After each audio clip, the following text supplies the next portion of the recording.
नमस्कार, मैं डॉक्टर अशोक त्रिपाठी आपका स्वागत करता हूं अपने channel history culture historiography and research methodology में।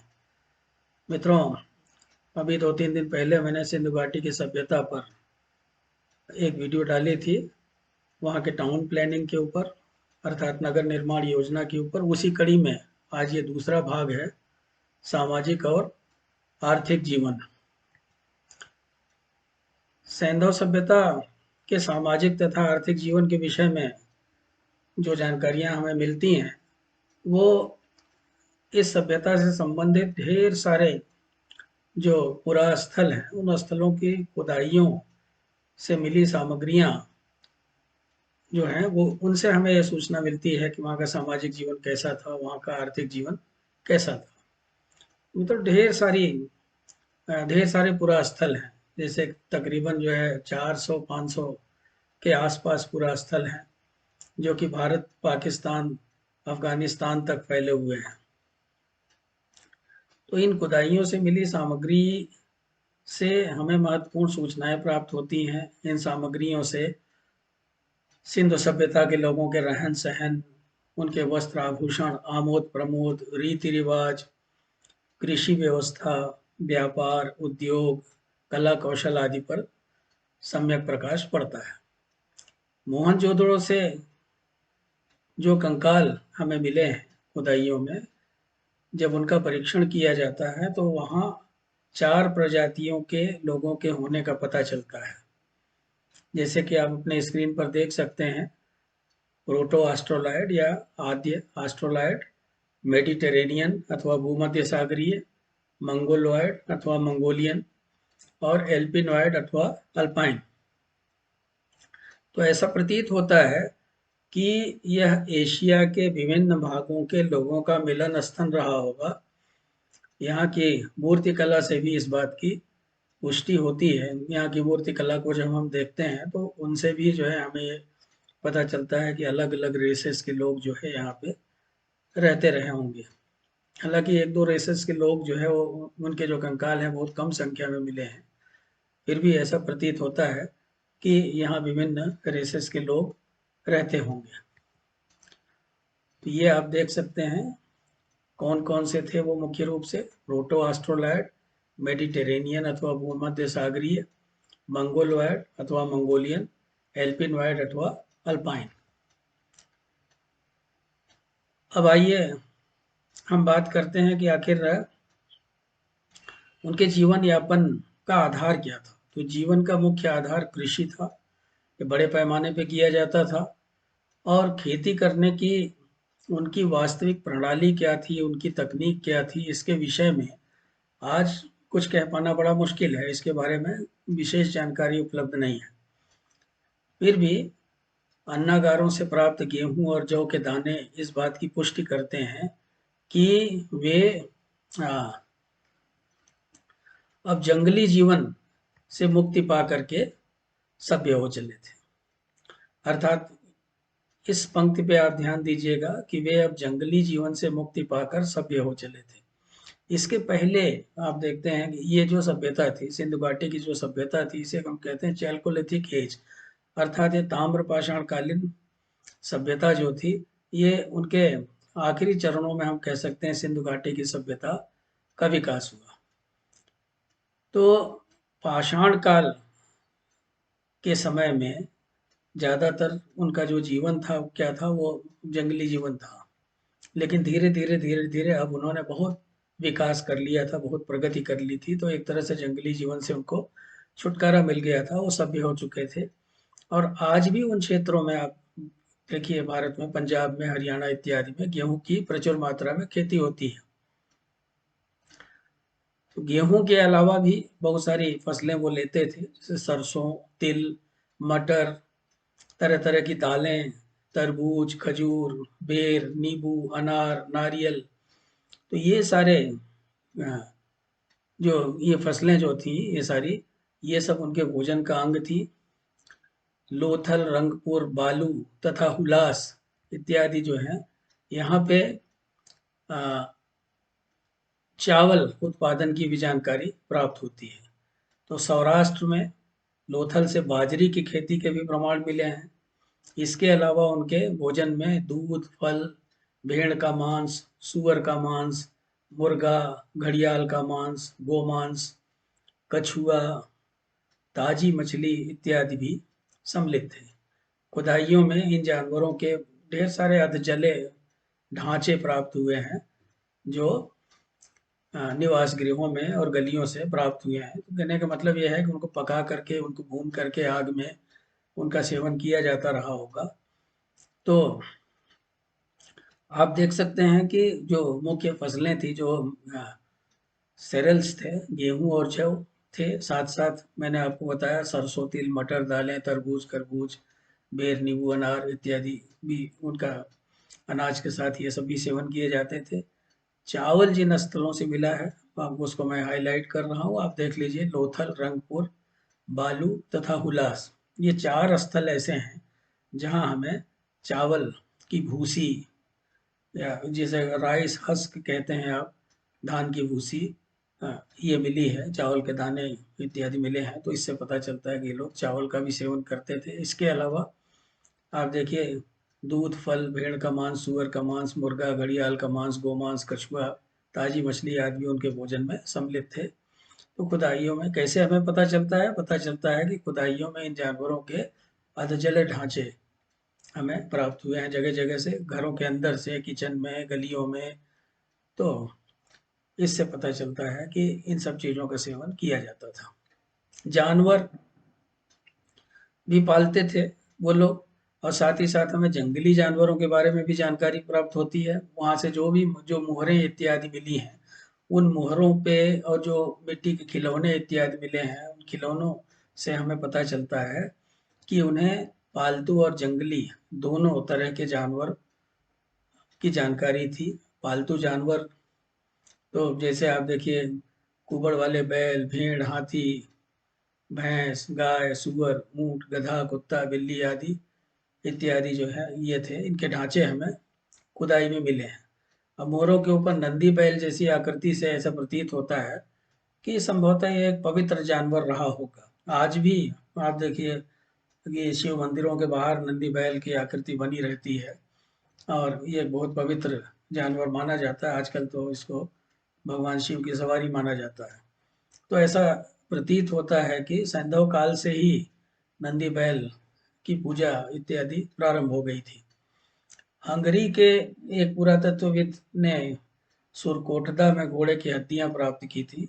उनका जो दावा था कि ये हड्डियां जो है घोड़े की हैं। इसी तरह से नौशेरों और बनवाली से भी घोड़े जैसी आकृति की मृण मूर्ति अर्थात मिट्टी की मूर्ति प्राप्त हुई है।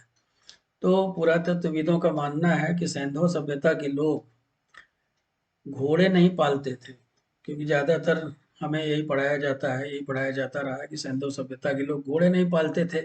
ज़्यादातर विद्वानों का ये मानना है कि घोड़े जो है, आर्य लोग जब आए यहाँ पे, उन्होंने जब सैंधव सभ्यता के लोगों को रिप्लेस किया, उनके स्थान पे एक नई सभ्यता बसाई, तो उन्होंने घोड़े इत्यादि पाले थे। तो इसलिए घोड़े की हड्डियाँ हमें मिलनी प्रारंभ हो जाती हैं, जो कि बहुत बाद की हैं। तो फिलहाल अभी तो आर्यों के ऊपर भी विवाद आजकल चल रहा है कि आर्य पहले आए थे कि सिंधु घाटी के लोग पहले आए थे। लेकिन अभी तक तो आ, यही बातें पढ़ाई जा रही कि सिंधु घाटी की सभ्यता जो है वो ज़्यादा पुरानी थी।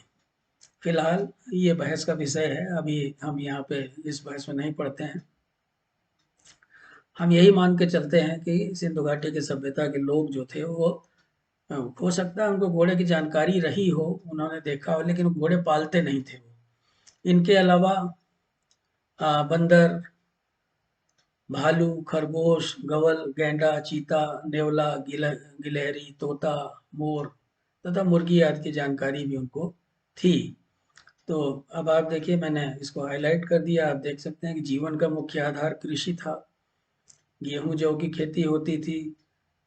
लोथल इत्यादि जो है, लोथल, रंगपुर, बालू, हुलास आदि स्थानों से चावल के बारे में हमें पता चलता है। और साथ ही साथ आप आगे देखिए कि किन जानवरों के बारे में, पालतू जानवरों के बारे में उनको पता था।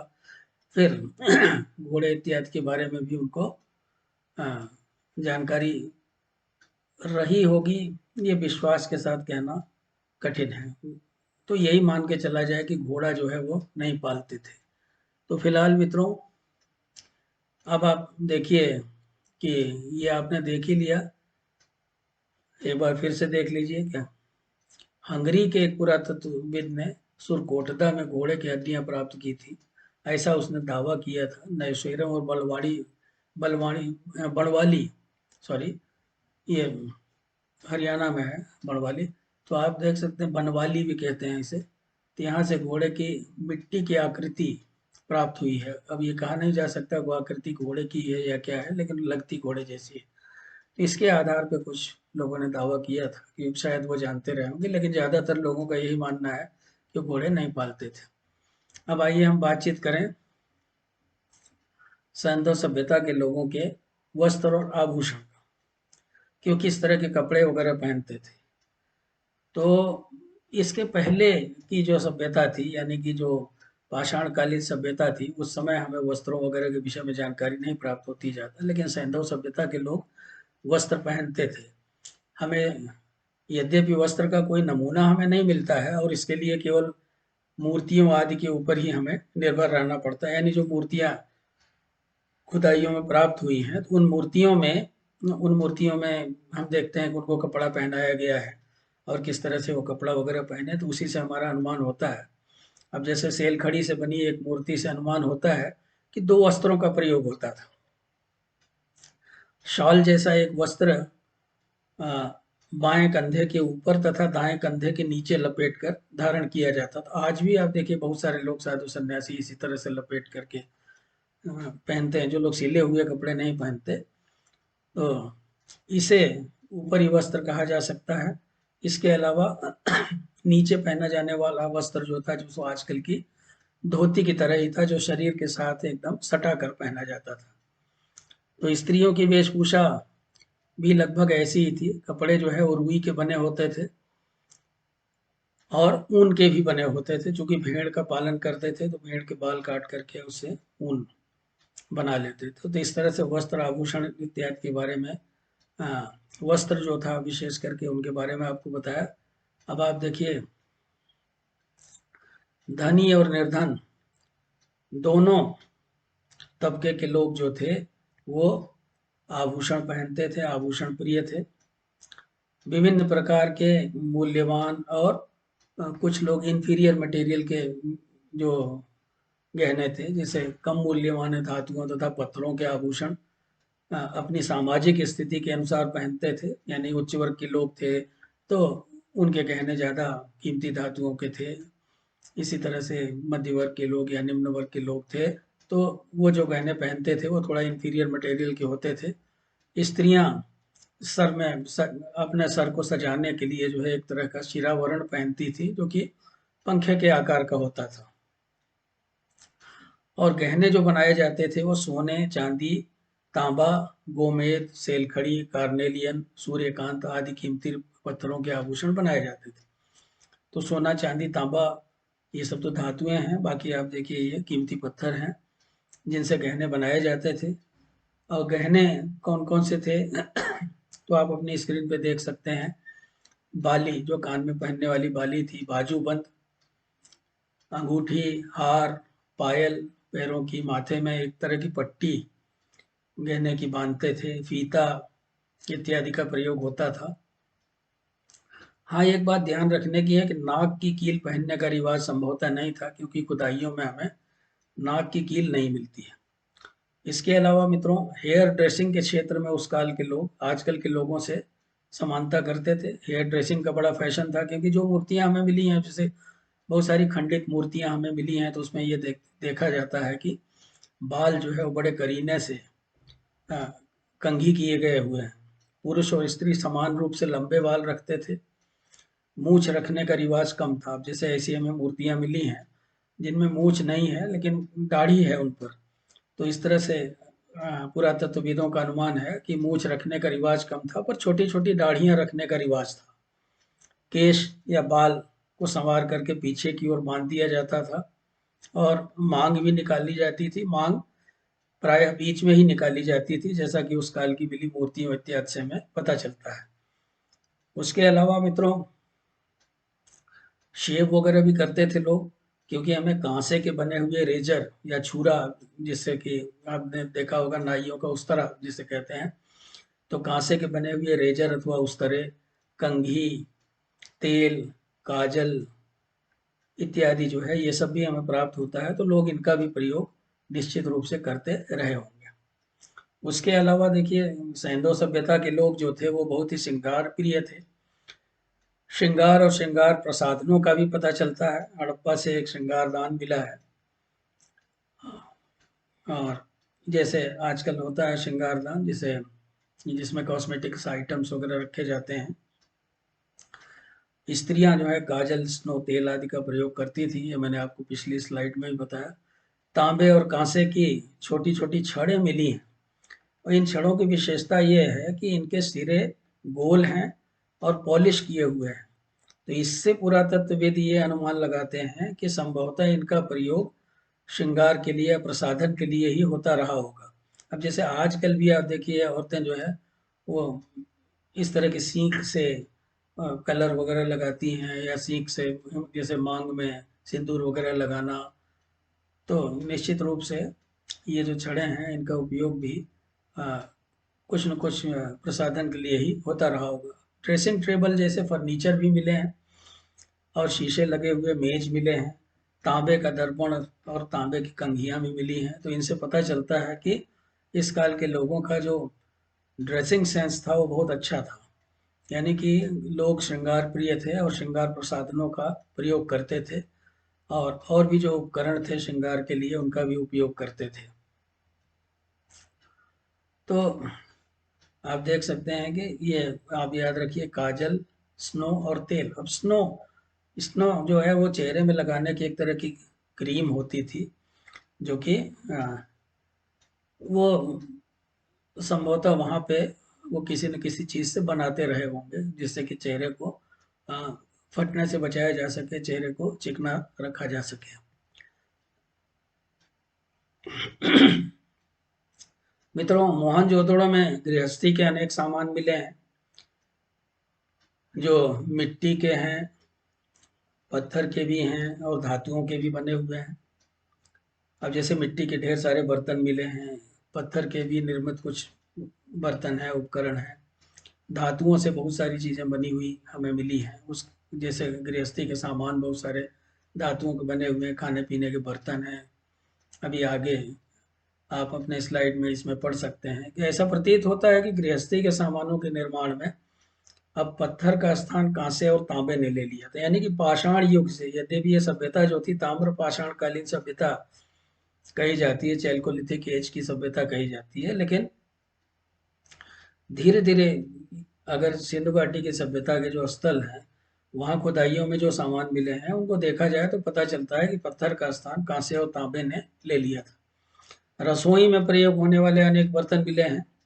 इनमें गोश्त काटने की रेती, जिससे मतलब चॉप करते थे, केक बनाने का सांचा मिला है, और एक खास बात यह है कि ऐसे बर्तन मिले हैं जिनमें टोंटी लगी हुई है, यानी कि हो सकता है जैसे आजकल टोंटीदार लोटे इत्यादि मिलते हैं, उस टाइप के बर्तन मिले हैं टोंटीदार। कटोरी, थाली, कढ़ाई, प्लेट, कलछी, ये सब जो घरों में प्रयोग होने वाले यूटेंसिल्स हैं या बर्तन हैं, वो सब भी हमें प्राप्त हुए हैं। इनके अतिरिक्त अंगीठी या चूल्हा कह लीजिए, अंगीठी कह लीजिए, तो ये भी मिले हैं हमें। मर्तबान पर रखने का स्टैंड मिला है, पत्थर की चक्की मिली है, तो लगता है कि पत्थर की चक्की में गेहूं पीस करके उसका आटा बनाते रहे होंगे। सिलबट्टा मिला है, सिलबट्टा आज भी आपके गाँवों में इस्तेमाल होता है, प्रयोग होता है। तांबे और कांसे से बने हुए सुतारी, हंसिया, चाकू, कुल्हाड़ी, मछली पकड़ने का कटिया, छेनी और दूसरे अस्त्र शस्त्र भी प्राप्त हुए हैं। तो इस तरह से हम देखते हैं कि ढेर सारे अस्त्र शस्त्र हमें मिलते हैं। ड्राइंग रूम को सजाने के लिए कुर्सियां, पलंग पोश, स्टूल, चारपाई इत्यादि का प्रयोग होता था, और मिट्टी का बना हुआ एक मोमबत्ती स्टैंड भी मिला है। तो इस तरह से ढेर सारे जो गृहस्थी के सामान हैं जिनका उपयोग हम लोग आजकल भी करते हैं, वो सैंधव सभ्यता के समय से ही हमें मिलने प्राप्त हो जाते हैं। अब आइए हम बात करें मनोरंजन के साधनों की। तो मित्रों, मनोरंजन और खेल के लिए हम ये देखते हैं कि संगमरमर के पासे और गेंदों का प्रयोग होता था। पासे जो डाइस, जैसे आजकल लूडो खेलते हैं तो आप देखते हैं उसका पासा होता है जिसपे 6 साइड्स होती हैं, 6 साइड्स होती हैं, और उस पे 1 2 3 4 5 6 जो डॉट्स डॉट्स अंकित होते हैं। तो इस तरह के पासे हमें ढेर सारे मिले हैं जो संगमरमर के बने हुए हैं। गेंदें मिली हैं, और ये गेंदें इस तरह की नहीं जैसे रबड़ वगैरह की गेंदें नहीं हैं। मार्बल का प्रयोग खेल के लिए मिस्र और सुमेर में भी होता था। जो समकालीन सभ्यताएं थी, तो मिस्र और सुमेर में भी जो है मार्बल का प्रयोग होता था, उनसे खेल के आइटम्स बनाए जाते थे। पासों का बहुत बड़ी संख्या में मिलना इस बात का द्योतक है कि यह समय व्यतीत करने का एक अच्छा साधन रहा होगा, टाइम पास का। विभिन्न स्थानों से संगमरमर, स्लेट, सेलखड़ी आदि की अलंकृत गोटियां पाई गई हैं। आज भी देखिए गांव में बहुत सारे, जैसे जमीन पे तरह तरह के वे कुछ ज्यामितीय आकार बना करके उसमें गोटियां रख करके आज भी लोग खेलते हैं। पहले भी पुराने समय में भी खेलते थे काफी। तो ये सैंधव काल से ही लग रहा है कि इसकी इसकी शुरुआत हो गई थी, इसका प्रारंभ हो गया था। तो विभिन्न स्थानों से संगमरमर, स्लेट, सेलखड़ी इत्यादि की अलंकृत गोटियां पाई गई, यानी सजावट वाली गोटियां पाई गई हैं। तो उनका कुछ न कुछ महत्व होता होगा, यानी कि हर गोटी की कीमत या मूल्य अलग अलग होता होगा। तो चौसर के खेल से संभवतः वो लोग परिचित थे। चौसर खेलना आगे चल के, हम जब वैदिक काल वगैरह में आते हैं, महाभारत काल वगैरह में, तो हम चौसर के खेल के बारे में सुनते हैं। युधिष्ठिर को आप देखिए चौसर में अपना राजपाठार गए थे। तो चौसर के खेल की शुरुआत भी जो है संभवतः सिंधु घाटी की सभ्यता से ही हो गई थी। आमोद प्रमोद के जो दूसरे साधन थे, वो अपना मनोरंजन कैसे करते थे? नृत्य से, संगीत, पशु युद्ध और शिकार आदि। तो नृत्य, संगीत, पशु युद्ध और शिकार इत्यादि के लक्षण हमें दिखाई देते हैं जब हम उनके मोहरों का, वहां से प्राप्त मूर्तियों का, इन सब का अध्ययन करते हैं। तो हमें ये लगता है कि जैसे हमें नर्तकी की मूर्ति मिली थी, मोहनजोदड़ो से कांसे और पत्थर की बनी नर्तकी की मूर्तियां मिली हैं। मिट्टी के बने हुए मुखौटे भी मिले हैं आज भी। जैसे गांव वगैरह में जो मेले लगते हैं, तो उसमें जो कुम्हार होते हैं वो मिट्टी के मुखौटे बना के ले आते हैं तरह तरह के। आज वैसे भी अभी भी आप दशहरे वगैरह के मेले में जाइए तो देखिए ढेर सारे मुखौटे जो है वो आपको मिलते हैं, हनुमान जी के, राम के, लक्ष्मण के, राक्षसों के, तरह तरह के मुखौटे मिलते हैं। तो ये भी लगता है कि सिंधु घाटी के सभ्यता के समय से ही मुखौटे वगैरह बनाने की कला भी विकसित हो गई थी। पालतू पशु पक्षी भी मनोरंजन के साधन थे। कोई तोता पालता था, कोई बुलबुल पालता था। तो इस तरह चूंकि खुदाइयों में हमें पिंजरे भी मिले हैं काफी संख्या में, जिन पिंजरों में उन पालतू पक्षियों को रखा जाता रहा होगा। और खिलौने हमें बहुत बड़ी संख्या में मिले हैं। जैसे अगर आप कभी नेशनल म्यूजियम में जाइए दिल्ली में, इलाहाबाद में कंपनी बाग में एक म्यूजियम है, तो यहाँ पे ढेर सारे सिंधु घाटी सभ्यता से प्राप्त जो है ढेर सारे सामान वहाँ पे रखे गए हैं। उनमें खिलौने भी हैं, उनमें मोती भी हैं, उनमें छोटी छोटी तमाम वस्तुएं हैं, संगमरमर से बनी वस्तुएं हैं, डाइस हैं, सब चीज़ें हैं। तो आप प्रत्यक्ष इनको देख सकते हैं, और देख करके फिर आपको पता चलता होगा कि कितनी विकसित सभ्यता थी। और खिलौने तो बहुत बड़ी संख्या में मिले हैं, और तरह तरह के खिलौने मिले हैं। तो पता चलता है कि बच्चे जो है वो खिलौने के शौकीन रहे होंगे। अब आइए हम देखते हैं आर्थिक इतिहास में, हम व्यापार वगैरह की बात करते हैं। जैसे यातायात का मुख्य साधन बैलगाड़ी थी। बैलगाड़ी से ही एक जगह से दूसरी जगह जाते थे, क्योंकि बैलगाड़ी के नमूने हमें मिले हैं खिलौनों के रूप में। और हड़प्पा के में तांबे का बना एक इक्के जैसा नमूना मिला। इक्का, आप ये समझ लीजिए कि जैसे तांगा आजकल होता है, उसी तरह से इक्का होता था। उसमें एक घोड़ा जूता होता था, और पीछे उसके जो है वो 2 पहिए एक दूरी में होते थे, उसके ऊपर एक पटरा जैसा रहता था, ऊपर से उसमें छतरी वगैरह भी लगा दी जाती थी। तो ये इक्का जो है अभी आधुनिक युग में भी जो है ये इक्का खूब चलता था। अब धीरे-धीरे जो है जब से मशीनी युग आ गया, तो मशीनी युग आने के बाद धीरे-धीरे ये इक्के गायब होने लगे। तो और तो इसलिए जो है ऐसा लगता है कि हड़प्पा के लोग जो है ये भी अ, बैलगाड़ी के अलावा इक्कों का प्रयोग करते होंगे। तो तांबे का जो इक्का मिला है उसमें हमें धूप और वर्षा से बचने के लिए छतरी भी लगी हुई मिली है। बहुत बड़ी संख्या में बटखरे मिले हैं, यानी नाप तौल के बारे में भी उन लोगों को जानकारी थी कि किसी चीज़ को जैसे व्यापार के लिए बहुत ज़रूरी है। या तो देखिए कोई वस्तु हम तौल के खरीदते हैं या नाप के। अब जैसे कपड़े वगैरह हैं तो उनको नाप के खरीदा जाता है कि मीटर में, गज में, और बहुत सारे आइटम्स जो हैं वो तौल के मिलते हैं। तो बटखरे और मापने के पैमाने ये भी हमें मिले हैं और काफ़ी बड़ी संख्या में मिले हैं। और ये बटखरे तरह-तरह के आकार में हैं, जैसे घनाकार हैं, वर्तुलाकार हैं, छेद वाले हैं, बेलनाकार हैं, शंक्वाकार हैं तथा ढोलाकार, यानी ढोलक के आकार के भी हैं। तो इस सभी प्रकार के हमें बटखरे मिले हैं। विभिन्न बाटों की तौल का अनुपात इस तरह से है, जैसे 1, 2, 8/3, 4, 8, 16, 32, 64, 160, 200, 320, 640, 1600, 3200, 8000, 12800। तो सबसे अधिक प्रचलित बाट जो था वो 16 का मान था, जो कि वजन में 13,625 ग्राम था। अब जैसे आप देख सकते हैं इसमें मैंने हाईलाइट किया है 16, 32, 64। तो ये किस तरह से ये बढ़ रहा है।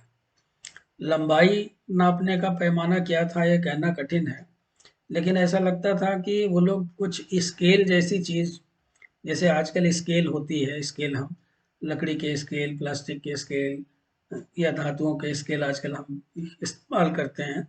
तो वैसे ही सिंधु घाटी की सभ्यता में खुदाई में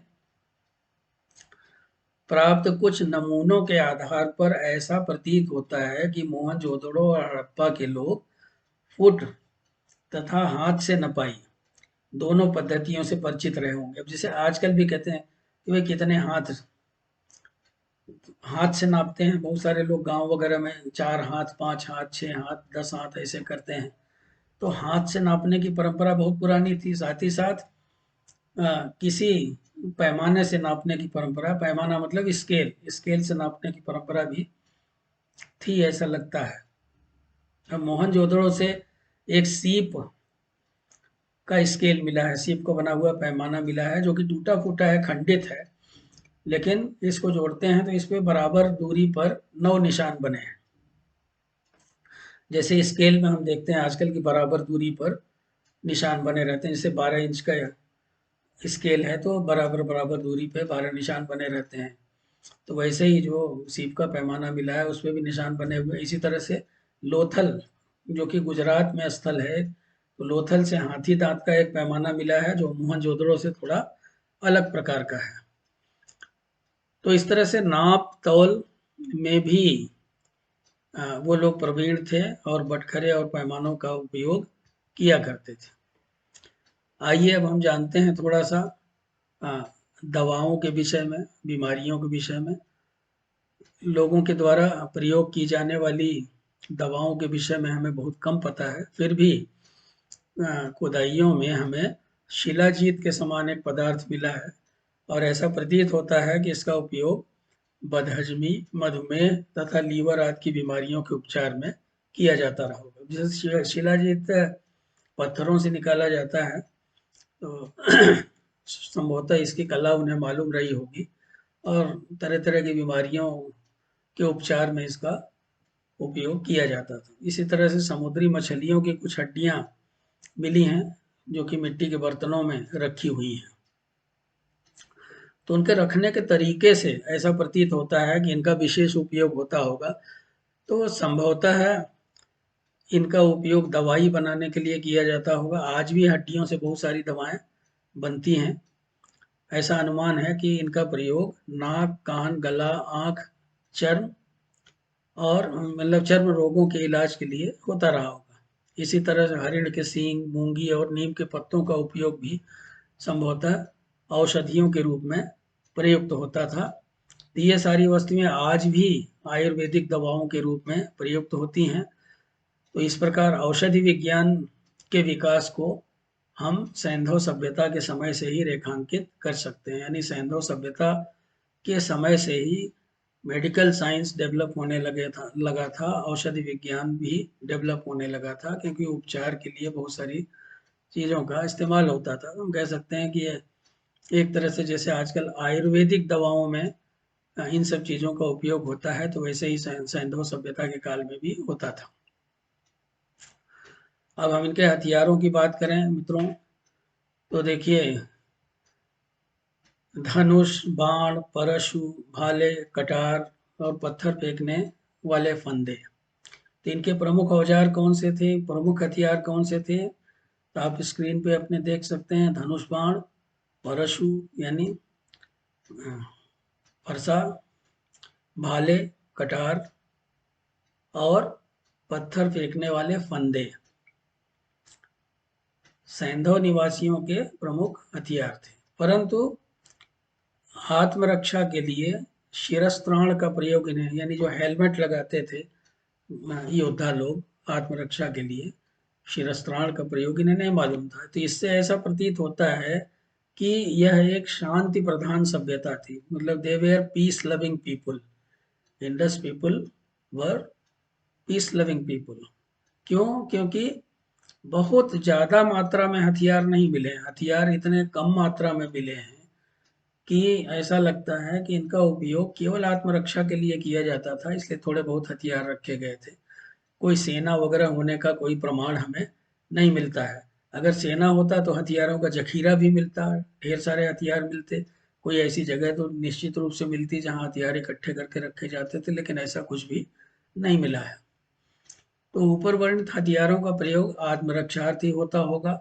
प्रमुख औजारों में बल्लम अथवा भाला, छीनी, चौड़े व छोटे फल वाले कुल्हाड़ी हमें मिली हैं, बसूला और आरी इत्यादि मिली हैं। एक विशेष बात यह है कि जो आरी हैं मिली हैं वो दांतेदार नहीं है। जैसे आजकल लकड़ी चीरने वाली आरी होती है उनमें दांते बने होते हैं, तो उस काल के लोग दांतेदार आरी का प्रयोग नहीं करते थे। मित्रों, मोहनजोदड़ो का बाहर के लोगों से, हम आर्थिक जीवन के बारे में बात कर रहे हैं, बाहर के लोगों से काफी करीबी संबंध था। कीमती धातुओं, मूल्यवान पत्थरों तथा अन्य वस्तुओं के निर्यात हेतु इनका संबंध दक्षिण और पूर्वी भारत, कश्मीर, मैसूर, नीलगिरी की पहाड़ियों और पश्चिम तथा मध्य एशिया से था। मिस्र, क्रीट, सुमेर के साथ इनके अच्छे व्यापारिक संबंध थे। डॉक्टर मैके के अनुसार सिंधु घाटी के लोग सुमेर एवं एलम के समुद्री मार्गों से भी परिचित थे। जल मार्ग से व्यापार के लक्षण दिखाई देते हैं, परंतु सिंधु सभ्यता के किसी नगर में हमें नाव जैसी वस्तु नहीं प्राप्त हुई है। व्यापार तो ये करते थे जल मार्ग से, इसका प्रमाण तो है, लेकिन हमें कोई नाव नहीं मिली है। जैसे हमें बंदरगाह, कोई डॉक यार्ड मिला है, लोथल में हमें एक डॉक यार्ड मिला है, बंदरगाह मिला है। तो इतिहासकारों का कहना है कि लकड़ी से बना होने के कारण इतने दिन तक नाव जो है सुरक्षित नहीं रह सकते थे, वो सड़गल गया होगा, मिट्टी हो गया होगा। तो संभवतः नाव बनाने की कला जानते रहे होंगे ये, लेकिन हमें कोई नाव इस तरह की मिली नहीं। व्यापारियों को ऐसा प्रतीत होता है कि वो अपना माल जो है बंडलों में बांधते थे और उनके ऊपर अपनी मुद्रा अंकित कर देते थे। अब जैसे लोथल में इसके हमें प्रमाण मिलते हैं। लोथल में हमें कुछ इस तरह की वस्तुएं मिली हैं, ऐसा लगता है जैसे इनको बंडल में बांधा गया था और उनके ऊपर इस प्रकार की मुद्रा की छापें भी मिली हैं। जैसे में ढेर सारी मोहरें मिली हैं, ये मोहरें जो है व्यापारियों का चिन्ह थी, पहचान का। तो व्यापार निश्चित रूप से काफी संगठित रहा होगा, इसमें कोई दो राय नहीं है। अभी आगे जब मैं अगले पार्ट वगैरह बनाऊंगा तो उसमें मैं इनका एक्सपेंशन कहाँ तक था, कहाँ तक विस्तार था, कितने लोगों को ये जानते थे, कैसे जानते थे, तो उस पर हम चर्चा बाद में करेंगे। मित्रों, अब आइए हम सामाजिक आर्थिक जीवन के बारे में जो आखिरी बात है, अंतिम बात है, उस पर आते हैं। मोहनजोदड़ो से प्राप्त वस्तुओं से पता चलता है कि वहाँ के लोग 4 वर्गों में बटे हुए थे। वहाँ क्या सामाजिक वर्ग था, कौन से लोग, अब आजकल की तरह से ब्राह्मण, क्षत्रिय, वैश्य, शूद्र तो थे नहीं, हमें इसकी कोई जानकारी नहीं है, हमें किसी जाति व्यवस्था की, वर्ण व्यवस्था की जानकारी नहीं है। लेकिन फिर भी वहाँ से जो वस्तुएं प्राप्त हुई हैं, जो मकानों की डिजाइन वगैरह प्राप्त हुई है, जो नगर निर्माण योजना, जैसे आपने पहली वीडियो देखी, उसमें आप देखिए मकान बड़े भी हैं, छोटे भी हैं, मझोले भी हैं, 1 रूम सेट भी है। तो इन सब से ये अनुमान लगाया जा सकता है कि वहाँ 4 वर्गों के लोग रहते रहे होंगे। ये एक अनुमान है। अब पहला वर्ग जो था वो विद्वानों का वर्ग रहा होगा। दूसरा वर्ग जो था वो विजेताओं का वर्ग रहा होगा। तीसरा वर्ग व्यापारियों और कलाकारों का वर्ग रहा होगा। और चौथा वर्ग कृषक तथा श्रमिकों का वर्ग रहा होगा। तो मित्रों, ये 4 वर्ग वहां पे रहे होंगे। धुंधले रूप में अगर ये कहा जाए तो ये वैदिक काल के 4 वर्णों के समान ही प्रतीत होते हैं। जैसे वैदिक काल में ब्राह्मण, क्षत्रिय, वैश्य, शूद्र थे, तो लगभग उसी तरह के व्यवसाय के आधार पर यहाँ भी हम विभाजन देख सकते हैं। तो विद्वानों के वर्ग में कौन लोग आते थे? विद्वानों के वर्ग में पुजारी, वैद्य, ज्योतिषी और जादूगर, ओझा। जादूगर, ओझा इत्यादि इसलिए मैं कह रहा हूँ, अभी अगला वीडियो मैं धार्मिक जीवन के बारे में बनाऊंगा पार्ट 3 में, तो उसमें मैं आपको ये बताऊंगा कि किस तरह से वहाँ के लोग, बड़ी संख्या में ताबीज वगैरह भी ये सब हमें मिली हैं।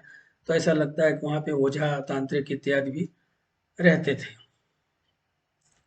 उत्खनन से संबंधित अधिकारियों का ये भी कहना है कि संभवतः वहाँ युद्ध करने वाला कोई वर्ग नहीं था। ये विजेताओं का वर्ग जो आप देख रहे हैं, तो युद्ध करने वाला कोई वर्ग नहीं था। इस वर्ग में सुरक्षा कर्मी रहते होंगे। फिर भी कुछ सुरक्षा कर्मी तो रखते ही होंगे भाई। वहाँ कुछ बड़े लोग होंगे जो अंगरक्षक रखते होंगे, अपने सुरक्षा के लिए कुछ लोगों को रखते होंगे। व्यापारी लोग अपना माल लेकर एक जगह से दूसरी जगह आ जा रहे हैं, तो वो भी कुछ सुरक्षा कर्मी रखते होंगे। तो इस तरह से ये सुरक्षा कर्मियों को ही विजेताओं का वर्ग आप मान लीजिए। तीसरे वर्ग में व्यापारी और कलाकार। अब व्यापारी और कलाकार कैसे? व्यापारी तो आपको पता ही है, जो व्यापार करता है, जो खरीद बिक्री का काम करते हैं, व्यापारी हैं। कलाकार बहुत सारे जो तरह तरह के उद्योग धंधों में लगे हुए लोग थे, जैसे राजमिस्त्री, तक्षक, सांचा बनाने वाले, बुनकर यानी कपड़ा बिनने वाले तथा सुनार इत्यादि आते थे। चौथे वर्ग में घरेलू नौकर, मजदूर, चमड़े का काम करने वाले, टोकरी बनाने वाले, किसान और मछेरे इत्यादि आते थे।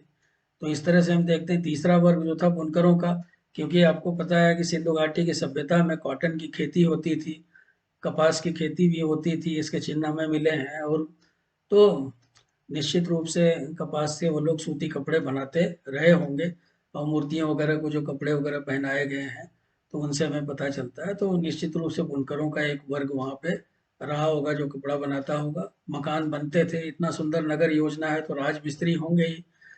पत्थर की मूर्तियां इत्यादि, कांसे की मूर्तियां बनी हैं तो तक्षक भी रहे होंगे। इतनी सील्स वगैरह, हमें मोहरें वगैरह मिली हैं जो सांचे में ढली हुई हैं, तो सांचा बनाने वाले लोग भी रहे होंगे। ईंटें जो बनी हैं वो भी सांचे से बनती होंगी। बहुत सारे गहने जो हैं उनके भी सांचे होते होंगे। साथ ही साथ गहने बनाने वाले जो सुनार हैं वो भी थे। और घरेलू नौकर चौथे वर्ग में आते थे। मजदूर, चमड़े का काम करने वाले, टोकरी बनाने वाले, किसान और मछेरे इत्यादि आते थे। तो इस तरह से ये सामाजिक हाँ, वर्ग वहाँ का रहा होगा। तो मित्रों, मैं समझता हूँ कि आपको अब समझ में आ गया होगा कि वहाँ का जो सामाजिक आर्थिक जीवन था वो किस प्रकार का था। इसके ऊपर जो विशेष बातें थी वो मैंने आपको बताने का प्रयास किया। आपको अच्छा लगा होगा तो आप चैनल को सब्सक्राइब कीजिए, इस वीडियो को शेयर कीजिए, ज़्यादा से ज़्यादा शेयर कीजिए अपने मित्रों के साथ, दोस्तों के साथ, इतिहास पढ़ने वाले लोगों के साथ, इतिहास प्रेमियों के साथ। क्योंकि मेरा उद्देश्य एकमात्र यही है कि इतिहास के विद्यार्थियों को कोई दिक्कत ना हो, और इसलिए मैं उनके लिए वीडियो लेकर के आता हूं, तो आप चैनल को सब्सक्राइब अवश्य करें और अपने कमेंट्स अवश्य दें। कमेंट बॉक्स में आप लिखें कि आपको कैसा लगा ये वीडियो। साथ ही साथ आपको और जो कुछ भी चाहिए, आपकी जो रिक्वायरमेंट हो, उसके बारे में भी मुझे बताइए। बहुत बहुत धन्यवाद। नमस्कार। फिर मिलते हैं अगले पार्ट में। अगला पार्ट, जो तीसरा पार्ट होगा, वो सिंधु घाटी की सभ्यता का धार्मिक जीवन होगा। उस पे जल्दी ही वो वीडियो लेके आपके पास आता हूँ 2-3 दिन में। एक बार फिर से आपका धन्यवाद।